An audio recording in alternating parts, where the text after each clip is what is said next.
പുതിയൊരു വീഡിയോയിലേക്ക് എല്ലാവർക്കും സ്വാഗതം. ഇന്നൊരു ആയുർവേദ സോപ്പാണ് കേട്ടോ ഉണ്ടാക്കി കാണിക്കുന്നത്. കടയിൽ പോയി സോപ്പൊന്നും വാങ്ങാതെ നമ്മളെ വീട്ടിൽ തന്നെ നാച്ചുറലായിട്ടുള്ളൊരു സോപ്പ് ഉണ്ടാക്കാം. ഈ സോപ്പ് ഉണ്ടാക്കാനായിട്ട് ഇതുപോലത്തെ കുറച്ച് ഇൻഗ്രീഡിയൻസ് ആണ് വേണ്ടത്. അപ്പോൾ ഇതുപോലത്തെ ഒരു കപ്പ് തുളസി എടുത്തിട്ടുണ്ട്. പിന്നെ അതുപോലെ ഒരു മഞ്ഞൾ കഷ്ണം. മഞ്ഞൾ നമുക്ക് വേണമെങ്കിൽ യൂസ് ചെയ്താൽ മതി, അല്ലെങ്കിൽ നമുക്ക് സ്കിപ്പ് ചെയ്യാം. പിന്നെ ഒരു കപ്പ് കറ്റാർവാഴ ഇതുപോലെ കട്ട് ചെയ്തതാണ്. പിന്നെ സ്മെല്ലിന് വേണ്ടി ഈ ഒരു സോപ്പാണ് എടുത്തിട്ടുള്ളത്. ഫ്രാഗ്രൻസ് ഓയിലോ അല്ലെങ്കിൽ എസെൻഷ്യൽ ഓയിലോ ഒന്നും ചേർക്കുന്നില്ല. അതുപോലത്തെ ഒരു സോപ്പാണ് സ്മെല്ലിന് വേണ്ടി. ഇതൊരു നല്ലൊരു ലെമണിൻ്റെ സ്മെല്ലിലൊരു സോപ്പാണ്. ഈ ഒരു സോപ്പാണ് ഇതിലേക്ക് ഉപയോഗിക്കുന്നത്. പിന്നെ ഒരു കപ്പ് ആര്യവേപ്പിലയാണ്, ഇതൊരു കപ്പ് വേണം. പിന്നെ വേണ്ടത് ഇതുപോലത്തെ ഒരു ഓയിലാണ്. ഇതൊരു മഞ്ഞളും കറ്റാർവാഴയും ബീട്രൂട്ടും കൂടിയിട്ടുള്ളൊരു ഓയിലാണ്. പിന്നെ വെജിറ്റബിൾ ഗ്ലിസറിനാണ് വേണ്ടത്. പിന്നെ ഇതിലേക്ക് വേണ്ടത് 500 ഗ്രാം സോപ്പ് ബേസ്, അതുപോലെ കട്ട് ചെയ്തെടുക്കണം.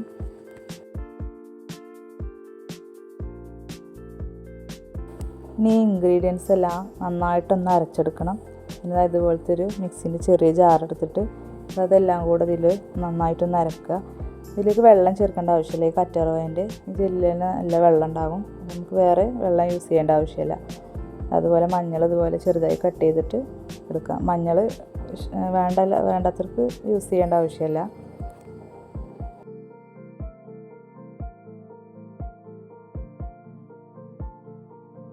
ഇതിപ്പോൾ നന്നായിട്ട് അരഞ്ഞു കിട്ടിയിട്ടുണ്ട്. ഇനി അതൊന്ന് അരിച്ചെടുക്കണം.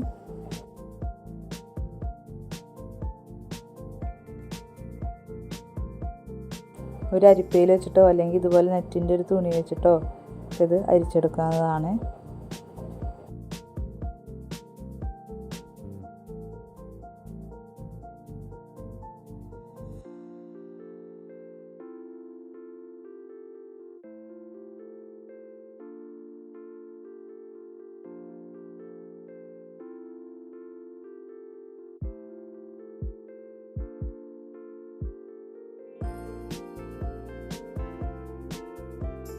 ഈ ജ്യൂസ് നല്ലോണം അരിച്ചെടുത്തിട്ടുണ്ട്.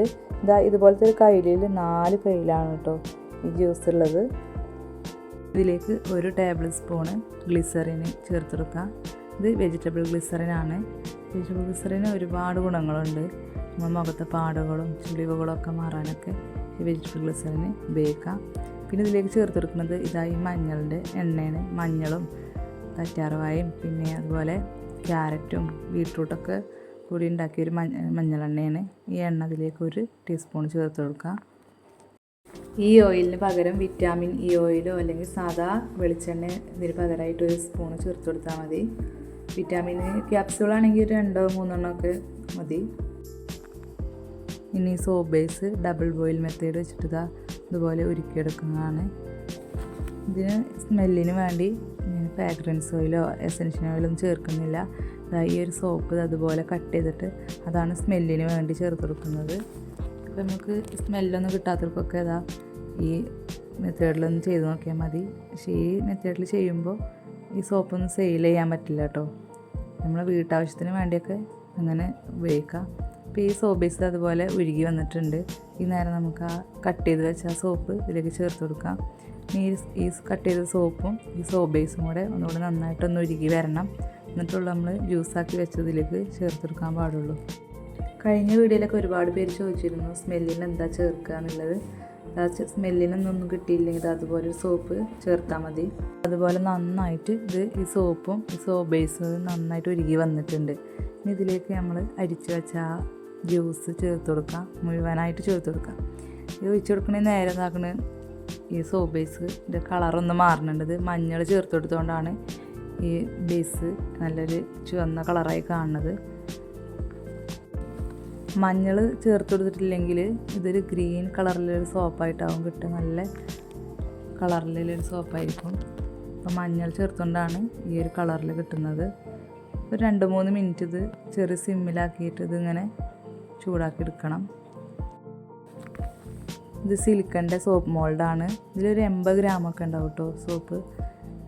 ഇനി ചൂടോട് കൂടി തന്നെ ഈ സോപ്പ് ബേസ് ഇതിലേക്ക് ഒഴിച്ച് കൊടുക്കാം. ഇതിൻ്റെ മുകളിൽ കാണുന്ന ഈ പത ഒഴിവാക്കണമെങ്കിൽ സ്പൂൺ വെച്ചിട്ട് ഒഴിവാക്കി കൊടുത്താൽ മതി. നമുക്ക് വീട്ടിൽ ആവശ്യത്തിന് വേണ്ടി ഉണ്ടാക്കിയ സോപ്പായതുകൊണ്ട് പതേനെ ഒഴിവാക്കി കൊടുക്കുന്നില്ല. 50 ഗ്രാമിൻ്റെ ഒരു 7 സോപ്പും പിന്നെ ഒരു ചെറിയൊരു 10-15 ഗ്രാമിൻ്റെ ഒരു ചെറിയൊരു സോപ്പാണ് ഈ മിക്സ് കൊണ്ട് ഉണ്ടാക്കാൻ പറ്റിയത്. ഇനി ഇത് തണുക്കാനായിട്ട് വെക്കണം. ഫ്രിഡ്ജിലോ ഇതിലൊന്നും വെക്കേണ്ട ആവശ്യമില്ല. ഇത് നമ്മൾ നോർമലായി പുറത്ത് തന്നെ വെച്ചാൽ തന്നെ അത് 2-3 മണിക്കൂറിൻ്റെ ഇത് നന്നായിട്ട് ഉണങ്ങി കിട്ടും. അപ്പോൾ ഇതൊരു 3 മണിക്കൂറിന് ശേഷം എടുത്ത് നോക്കിയപ്പോൾ നന്നായിട്ട് സെറ്റായി വന്നിട്ടുണ്ട്. ഈ സോപ്പ് നല്ലോണം സെറ്റ് ചെയ്യണമെന്ന് അറിയണമെങ്കിൽ ഇതിൻ്റെ അടിഭാഗം ഒന്ന് തൊട്ട് നോക്കിയാൽ മതി. കട്ടി ഉണ്ടെങ്കിൽ ഇത് സോപ്പ് നന്നായിട്ട് ഉണങ്ങിയിട്ടുണ്ടെന്നാണ്. അതുപോലെ ഇങ്ങനെ ഓരോന്നായിട്ട് എടുത്ത് മാറ്റാം. ആ ജ്യൂസ് സോപ്പ് ബേസൊക്കെ ഒഴിച്ചപ്പോൾ റെഡ് കളറിലായിട്ടായിരുന്നു കേട്ടോ കിട്ടിയിരുന്നത്.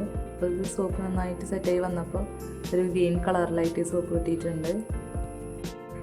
ആദ്യമായിട്ട് സോപ്പൊക്കെ ഉണ്ടാക്കുന്നവർക്ക് സോപ്പിൻ്റെ സ്മെല്ലൊന്നും കിട്ടിയിട്ടില്ലെങ്കിൽ സ്മെല്ലിന് വേണ്ടി ചേർക്കാനുള്ള എസെൻഷ്യൽ ഓയിലോ ഫ്രാഗ്രൻസ് ഓയിലോ അങ്ങനെയൊന്നും കിട്ടിയിട്ടില്ലെങ്കിൽ അതുപോലത്തെ ഞാൻ പറഞ്ഞ പോലത്തെ ഒരു സോപ്പൊക്കെ എടുത്ത് ഇതുപോലെ ഒന്ന് ഉണ്ടാക്കി നോക്കിയാൽ മതി. സെയിൽ ചെയ്യാൻ പറ്റില്ല അത് നമ്മൾ സോപ്പ് ചേർത്തുകൊണ്ട്. പകരം ഫ്രാഗ്രൻസ് ഓയിലോ എസെൻഷ്യൽ ഓയിലൊക്കെ ചേർത്തിട്ട് അത് ഉണ്ടാക്കണമെങ്കിൽ നമുക്ക് സെയിൽ ചെയ്യാം. അതുപോലെ ഈ സോപ്പ് എല്ലാം മോൾഡ് നിർത്തിയതിന് ശേഷം ഇതുപോലെ ഒന്ന് കവർ ചെയ്ത് വെക്കണം. കവർ ചെയ്ത് വെക്കണ ഏറ്റവും നല്ലതാണ്. സോപ്പിന് നല്ല കട്ടി കൂടാനും സ്മെല്ലൊക്കെ നല്ലോണം ആകാനൊക്കെ പറ്റും. ഒരു 2-3-4 ദിവസം കഴിഞ്ഞിട്ട് ഈ സോപ്പ് ഉപയോഗിക്കാൻ തുടങ്ങിയാൽ മതി.